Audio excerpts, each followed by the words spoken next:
Okay, this is our calibration video for the newer electronic actuators. If you do have this style of rod, there is another video that shows how to do this style. What you're going to do, first thing, take a small screwdriver, put in this little E-clip on your linkage, pull it off, don't lose that. It's really easy to lose, and you're going to just simply pull the linkage off. If you have this style, our very latest style is this style here. If you do have this style, you're going to do this. You're going to take an 11/16 wrench, put on the arm so that you don't damage it, because twisting too hard you can actually damage this part of the arm. You're going to undo this Allen head bolt, and you're going to remove the linkage. That's the very first thing. Okay, the very first thing you're going to want to do is download and install the software and the driver. And if you need the video on how to do that, it's on our website under the installation instructions, and it's how to install DPS software and driver. Both the software and driver need installed properly. You're going to take the USB, you're going to plug it in, then you're going to come back to your software, and you're going to click connect, and you should see the lights doing this. And once it's connected, you should have the proper turbo selection already, because your control will be preset up for that. If you don't, you're going to select your turbo, your actuator style here. And this should be set to 0 and 100. If it's not, set them to 0 and 100 for the min and max position, and click the save button.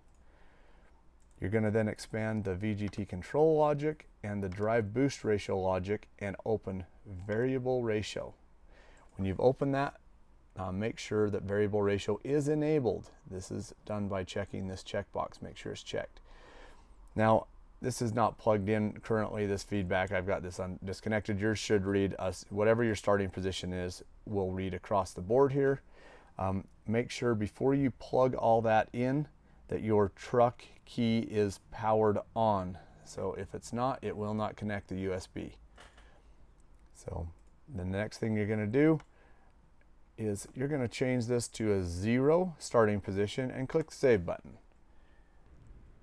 And all these should return to 0. If these two do not return to 0, if it's not commanding a 0, then what you're going to want to do is start the truck up and rev the truck real quick, and that will reset it. But in most cases, that will all go to 0 when you hit the save button. And pay no attention right now to what is here. Yours might be different. This is just for this. This is just the tune I have in this particular computer. Okay, I'm just plugging this in so it didn't sit and hum while I was videoing this, but your actuator should retract to this position. Now, you're going to push the arm as far toward the actuator as it will go, and if you're off a little, you'll see it might be off like this or whatever. You're going to shorten or lengthen this rod. If this runs out of length, you can also break these two jam nuts apart, making sure to keep this piece right level, and you can also adjust the length with this, but the arm is definitely the easiest way to go. So you're going to push this all the way up, and while putting a little pressure to hold it up, I'm going to see if I'm going to get this to turn this so that it drops right on, but you want it basically touching on this end so that it is tight. So when I go to wiggle it, there's really not any wiggle room. There's a tiny bit, but there's really not any wiggle room. I can't do this one any tighter without, I'd have to force it on, and you don't want to do that. All right, and then as soon as that is on, I'm simply going to replace the little E-clip, and the calibration as far as this goes is done. Now, if you have this style, you've already loosened this, and so what we're going to do is we're going to take the actuator. The actuator will be in the retracted position. Again, I just did this so it wasn't humming while I was doing the other one. We're going to set this hole. You're going to simply, if you have to loosen this jam nut will lock it in place when you're done. But you're simply going to set this hole so it's directly over the inner hole on this. So when I say inner, the one that's the furthest, the shortest radius. This is obviously a longer radius from the center. So once I get that in position, and I might need to turn it shorter or longer. In this case, I'm going to go a little shorter. I'm going to put this bolt back in, and I'm going to tighten the bolt with an Allen head. or an Allen wrench. But before I tighten that in, you have to put a wrench on here so you don't damage this.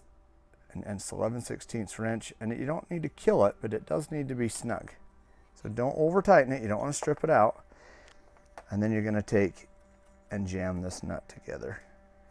And with a little 10mm wrench, you're going to simply tighten that together.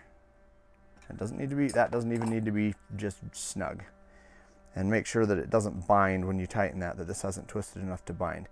Now, both actuators or both turbos that we've done here are calibrated so that the zero retracted position is in line with the fully retracted vane position.